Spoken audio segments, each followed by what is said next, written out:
Sridhar, welcome to Mint. Thank you for being on the podcast. Part of season 6. How are you doing, man? Super excited to be here. I know we started with some technical glitches, but I'm sure everything will go just fine.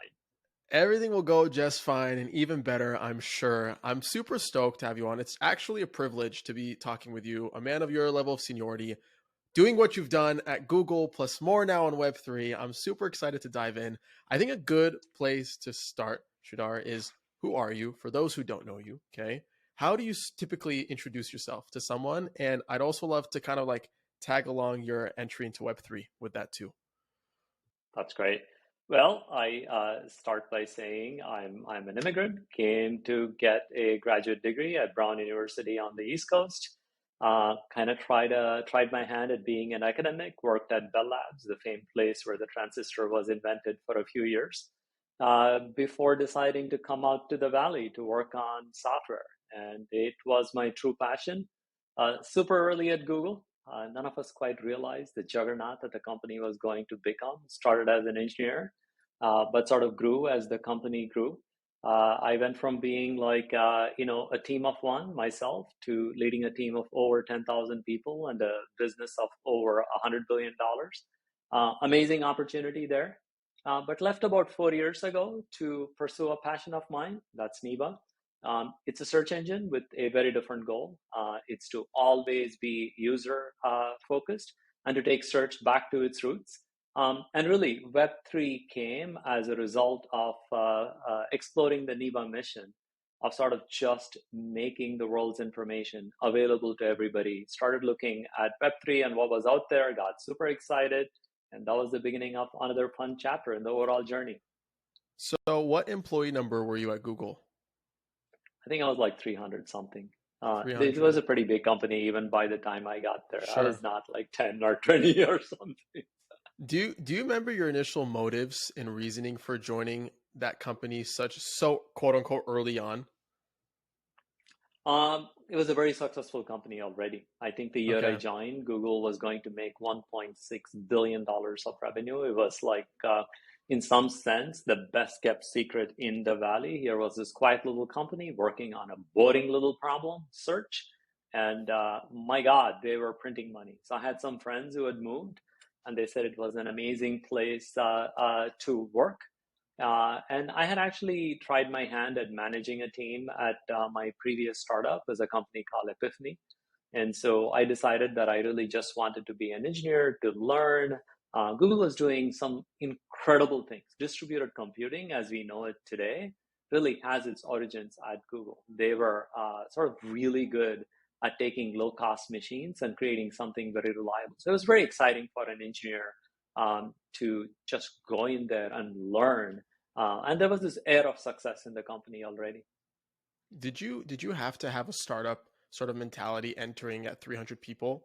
And I only ask that because you were there for a very long time, and I feel like you could get distracted very easily to work on other stuff, right? Based off the experience that you built up. I'm curious to hear that side. Yeah, different people handle these things differently. There are some people at Google that switched from team to team that were like, oh, now I work on ads, now I work on machine Okay. learning, now I work on search. For whatever reason, I stayed on with the same teams for a very long time. I kept finding ways to challenge myself. There were still like new things to learn. I started in the infrastructure team, and then I learned more about advertiser tools, and then I learned about quality and machine learning, then about what it was to run and grow a very large business, dealing with customers. I can look back at every year and say, like, yeah, I learned something new, learned payments, learned shopping. So it's just this incredible opportunity because Google as a company has had so much impact on so many aspects of our lives. What's it like managing over 10,000 people and being in charge for sort of being responsible for managing over $100 billion of revenue? And I'm sure you get this question all the time. But yeah, I'm super curious.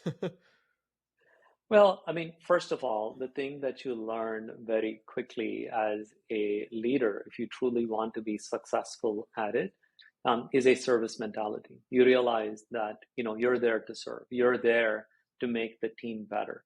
By the time your team is even like 100 people, most smart leaders figure out that they personally cannot do all that much, not compared to Hmm. 100 people.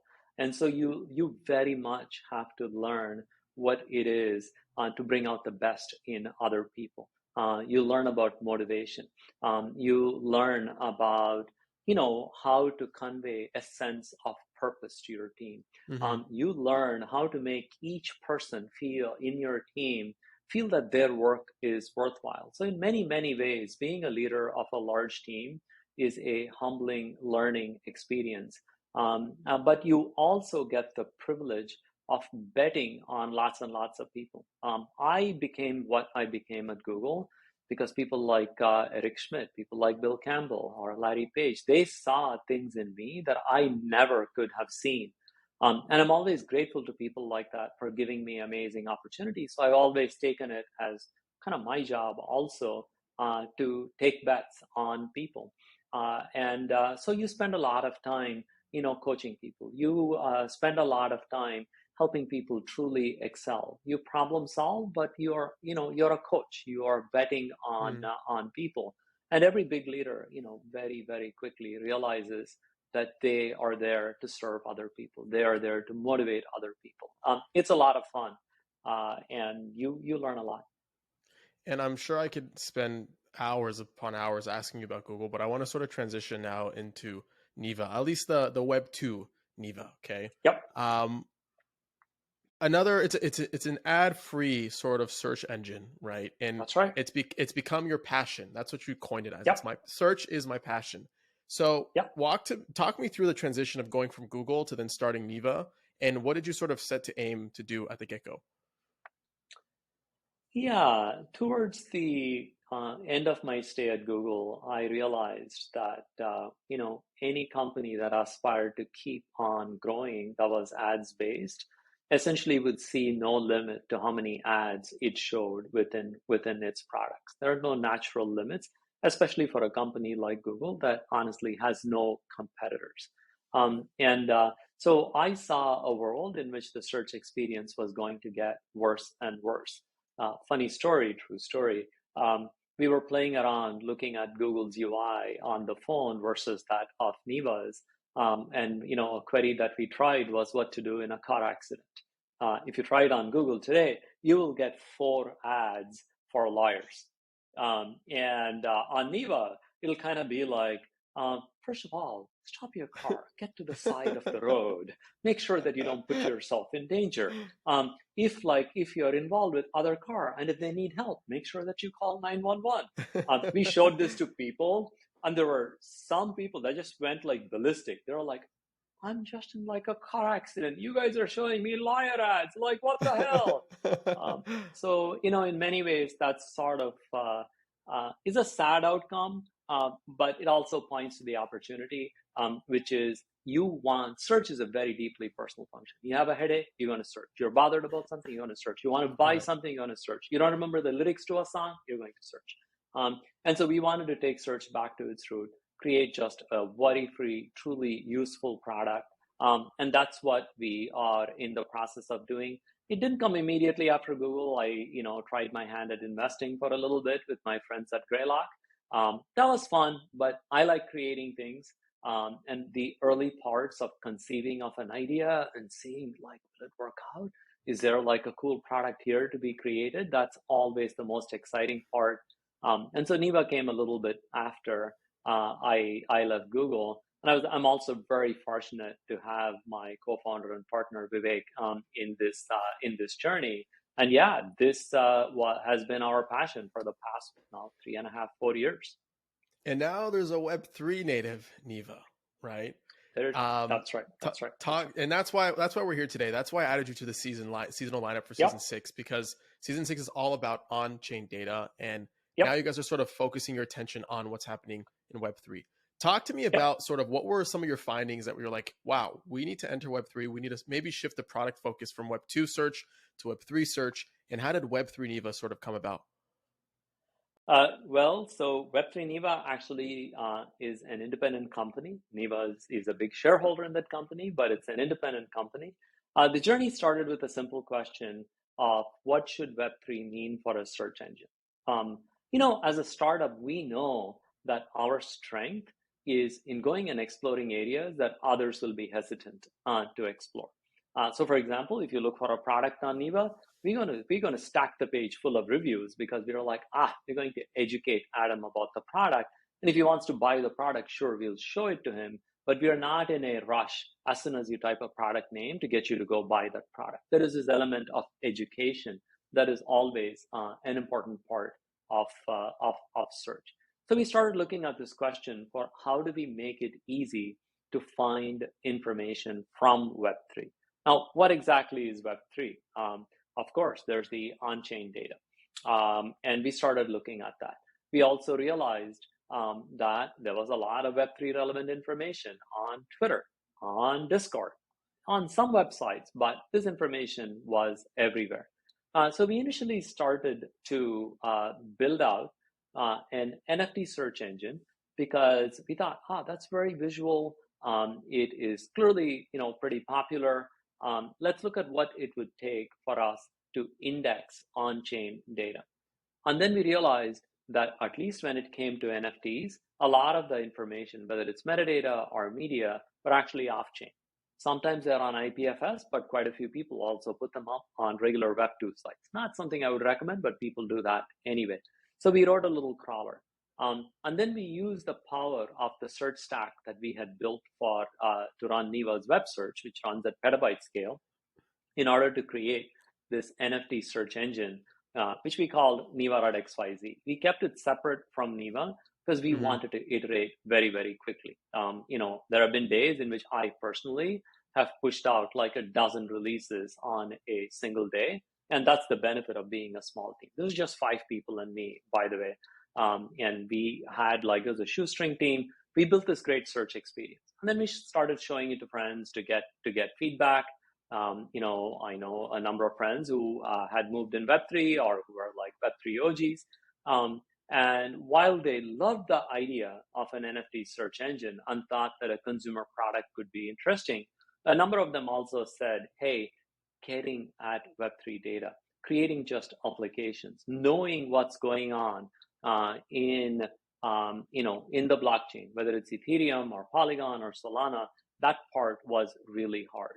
That's when we decided to change the focus of the effort from creating like an end user search product, which is what Neeva.xyz is, to providing a set of developer APIs.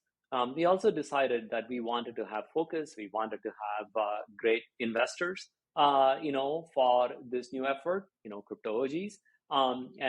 So we spun it off as a separate company.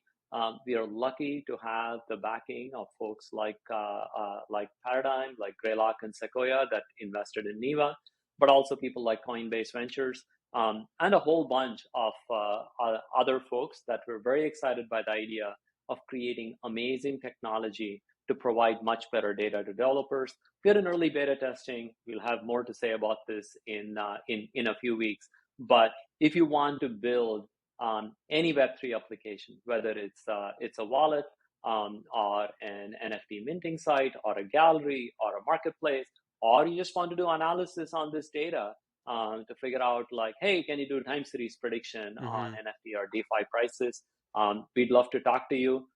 That's really the focus of the company, lightning fast access to Web3 data. Such a difficult problem to solve. Very difficult problem to solve, especially when there's no real standardization around on-chain data. I'm curious how you attempted to sort of approach that problem, especially around the metadata. When you're trying to create aggregation sites, right? I know it's a big problem in the music NFT side of things where you try to create like a playlisting site, right? But the music metadata is all over the place. How have you guys sort of approached that problem? In a few different ways. At one level, we looked at what was common to all the different categories of NFTs. So we basically constructed this schema for NFTs. We constructed a similar schema for ERC20 tokens. We're in the process of constructing, essentially doing a whole bunch of data engineering, data diagnostics to figure out how can we represent different DeFi products. whether they are like swap liquidity pools or loans. And so that work can be time consuming, but it is well worth it. And then something like search is a very powerful tool on top of it. This new company, which is called n.xyz, by the way, it's Hmm. a little bit of an abbreviation of Right. Neeva.xyz. It's not just a search API. It's also it's an API to get at the contents of what is on chain. So if you want to know what's in a wallet, but you want it to be real time, as of a few seconds ago, you can use our APIs. So there is an element of standardization that we did for common asset classes. Um, but even for custom use cases, whether it's the Nouns project, for example, logging their own metadata, or other people like Rabbit Hole, we've had a lot of conversations, close to 100, over the past couple of months, just trying to figure out how do people want to index this data? What are the best tools that we can provide to A, make it easy, B, make it flexible, but much more importantly, make it highly performant and real time. Hmm. What are some of the more less obvious applications you imagine being built using the power of Neva's APIs, for example? Um, we've experimented with fun little projects like, hey, can we write a predictor for bot wallets? As you know, Mm, detecting Sybil wallets is a game that lots of people play, and as smart. things like airdrops become more and more important as a marketing tool, you want to make sure that you airdrop to real people, Right. not wallets controlled by a program. So that was like a fun little project that an intern Interesting. who worked with us over the summer did. I can think of other things. We just played around with it. Can you establish a trust score for a wallet? Is this a real person? Are they holding real assets? Or is it one of these like pump and dump wallets? What can you say about things like that? Other unobvious applications, can you trace money movement across chains in real time? As you know, Mm, there are companies like 0x, like Layer Zero or Nomad that are right. creating protocols for moving money cross chain. Can you track that in real time? So these are all like, I would say these are not the V1 applications that we are creating, but these are the kinds of things that might be pretty fun to create on top of the data and infrastructure that we are creating. Sure. I'd argue that on-chain data is just another form of data that somebody may want to search, right? And kind of Sure. get answers for. And I'm curious from your point of view, how does Web3 search differ and compare to Web2 search? And maybe you could also take it from like, how does the product experience differ? I think Web3 search is still being defined Okay. simply because the entities that make up the search are not completely clear yet. The great thing about the web is that this notion of a web page, a page that had some information, became common currency. Everybody, like literally think about it, in the world, sort of implicitly understands what a web page is. They implicitly understand what a click on a link Mm-hmm. is. There's nothing obvious about it. That you can go from one page to another. Remember, books had this, but they're more like bibliographies. You had to go to the end of the book, find the name of a book, and then maybe go look up a Right. library index. It was all painful. The web made all of these things instant. So I think we're still figuring out things like what are the interesting concepts that you want to search over.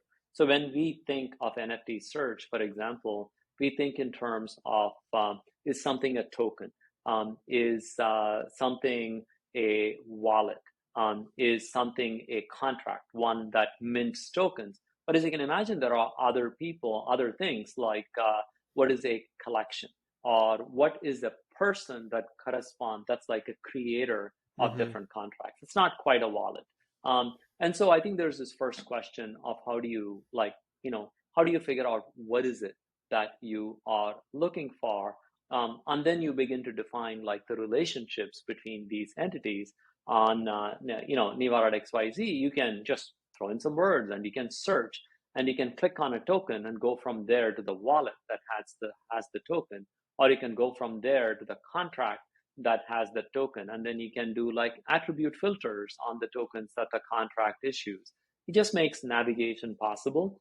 I think over the next few years, as these concepts will become more and more solidified, and then people will truly be able to say, well, I am looking for a DAO that has these people in it, and why don't you tell me? I think things will get clearer as these things grow in popularity. Right now, we are still trying to define what exactly we are finding, and this is a ton of information on Twitter, on Discord. Hmm. Clearly, anything that claims to do Web3 search needs to bring all of these together as well. So it's a fun problem. It's a big and it's sort of a loosey goosey problem right now. Right.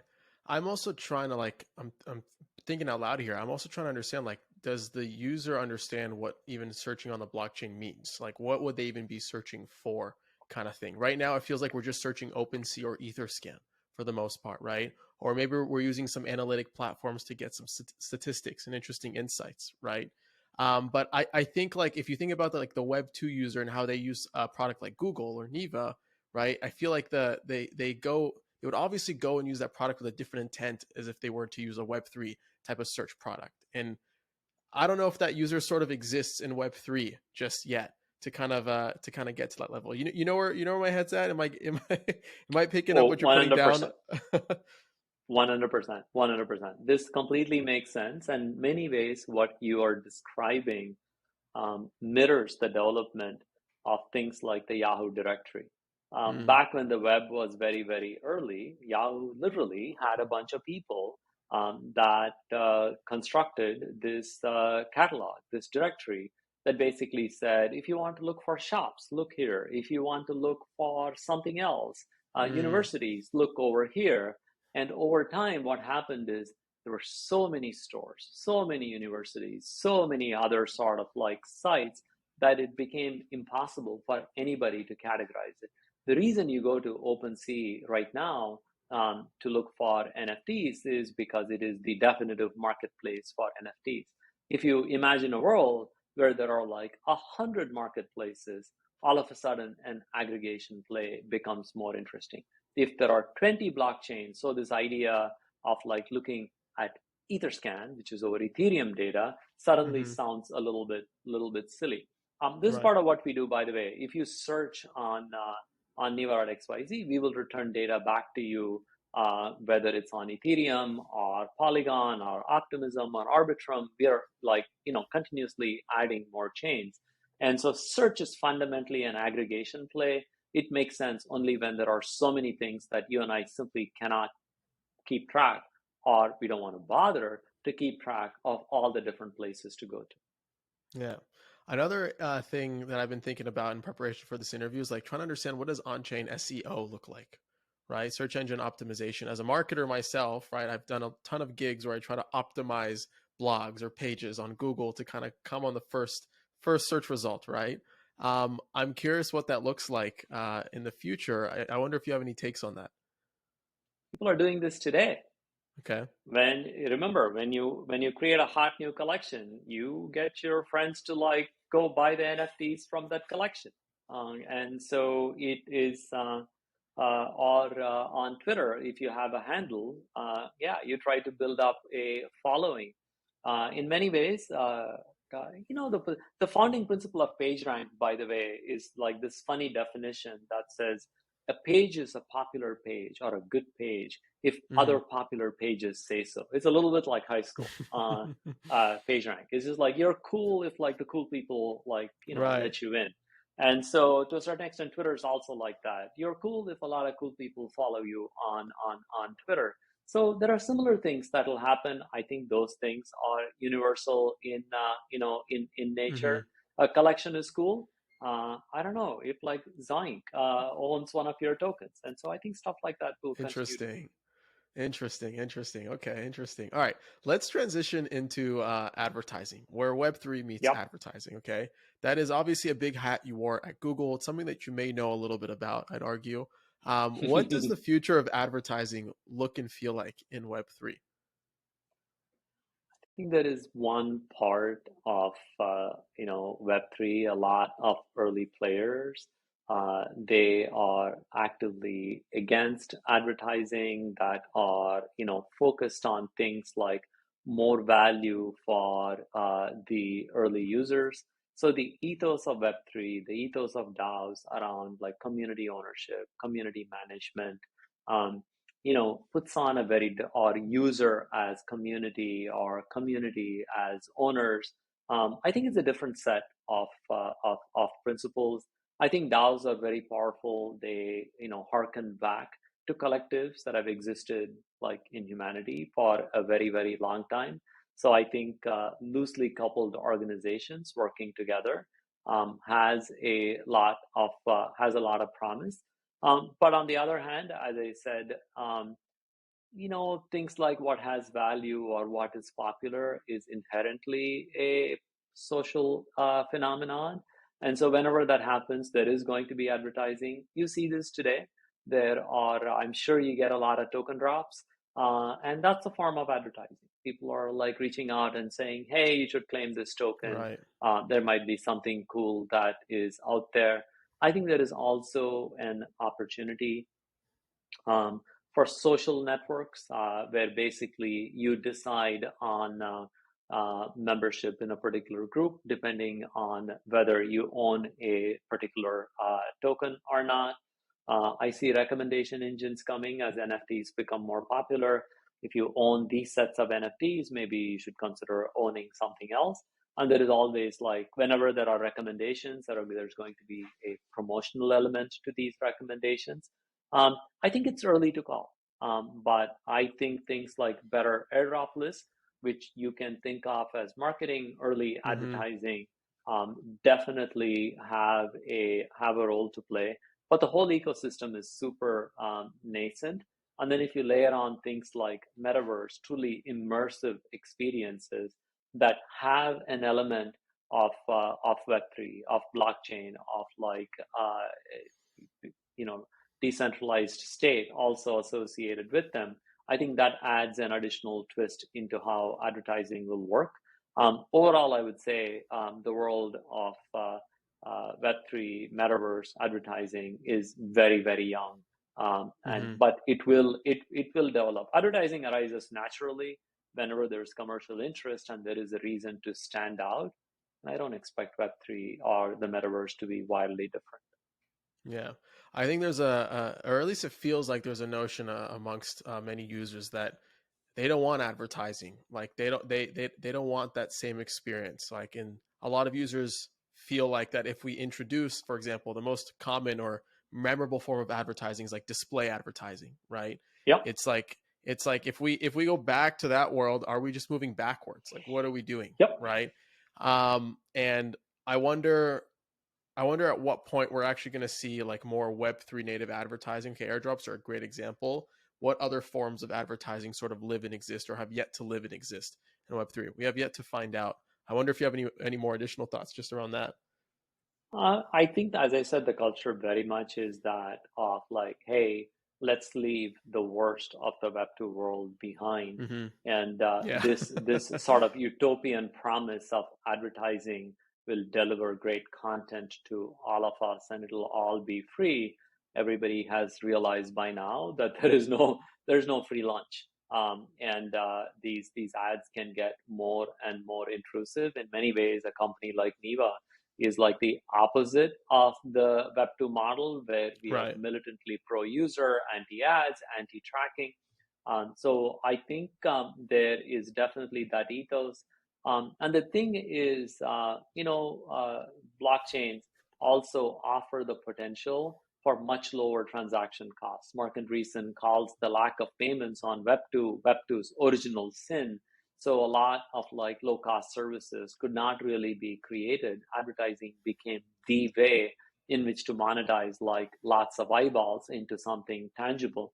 I do hope that things like gas fees come down low enough. So true innovations that all of us desperately need, like microtransactions, like the ability to aggregate value in terms of what is being delivered to you and me. I hope things like that truly come to pass, because the current world in which the minimum cost of moving any money, like in the real world, is like 35 cents plus 3%, which is ridiculous. You're just Mm, moving bits from one computer to another.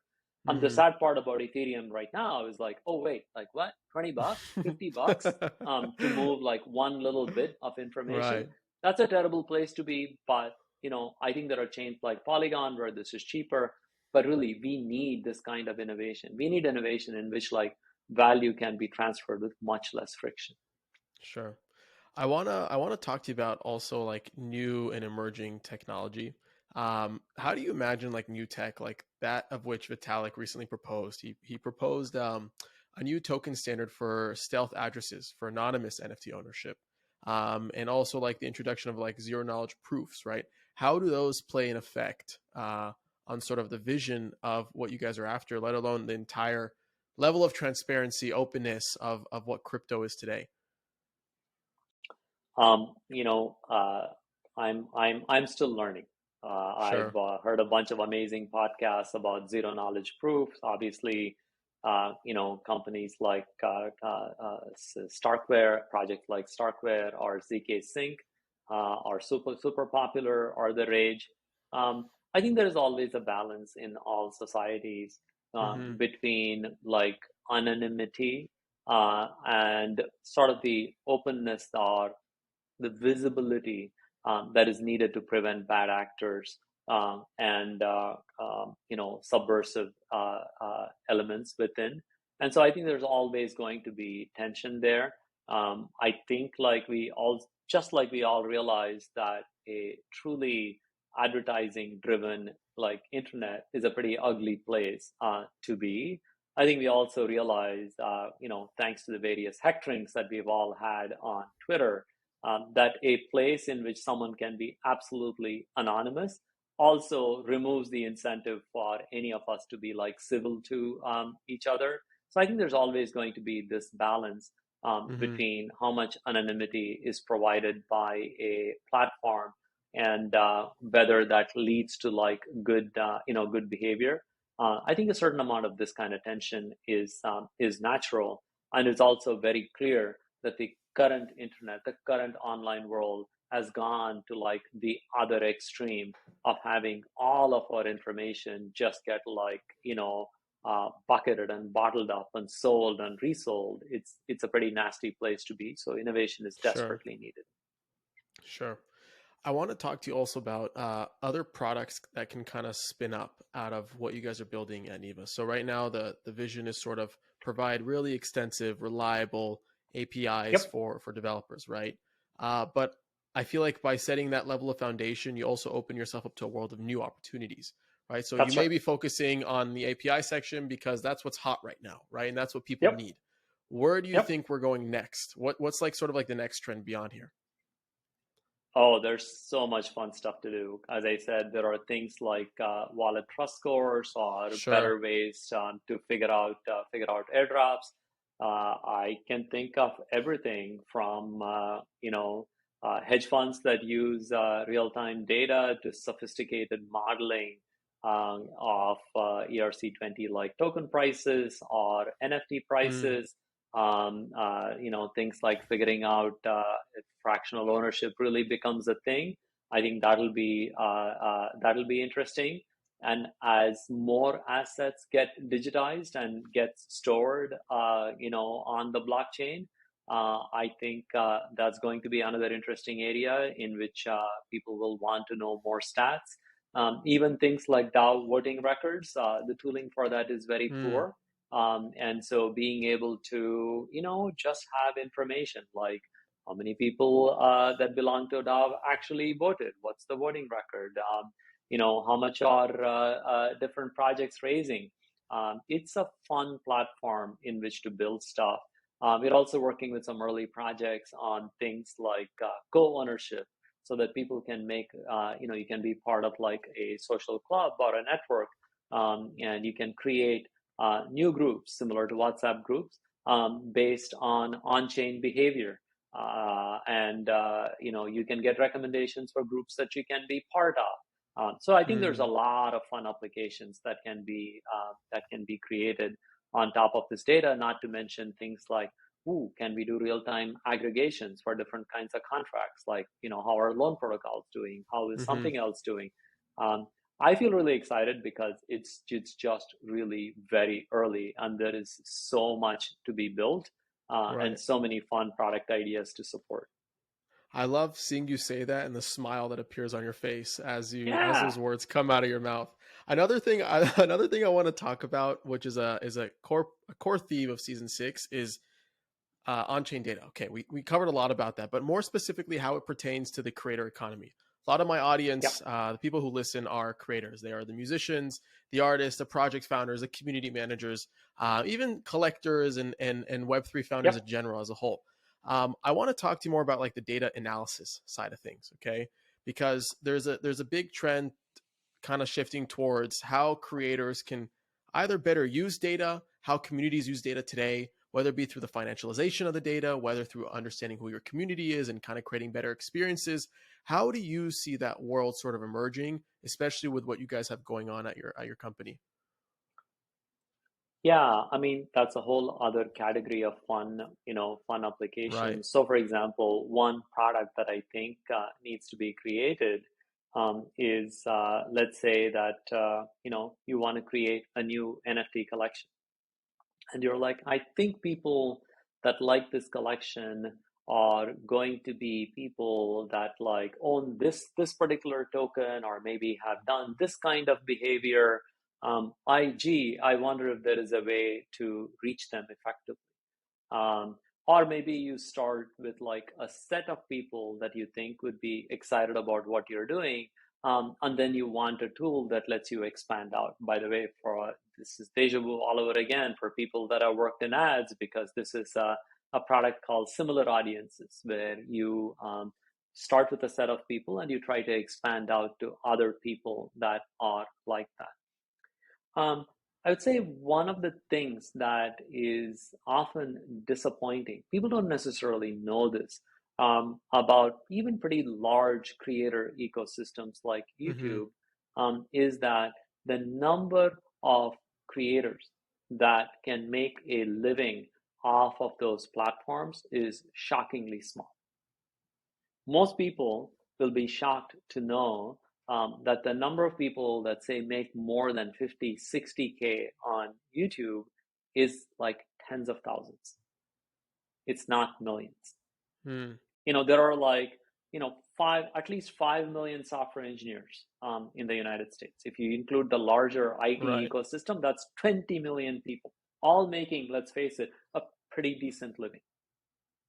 Um, and to me, part of what platforms like, like Instagram, like YouTube, or even like, Twitter or TikTok have not really done is create like mass employment opportunities. That's because these platforms are so powerful, that they don't really share that much of their wealth with the people that are creating it. The platforms reap all the benefit, especially ad supported platforms. There is so much concentration of power that they reap all the benefits of scale, not really the creators. It becomes very head heavy. I love the NBA, but let's face it, it's not going to employ like a million players. Right. It's very, very head heavy. I'm like, yes, all of us want to be Steph Curry, but there's like one Steph Curry.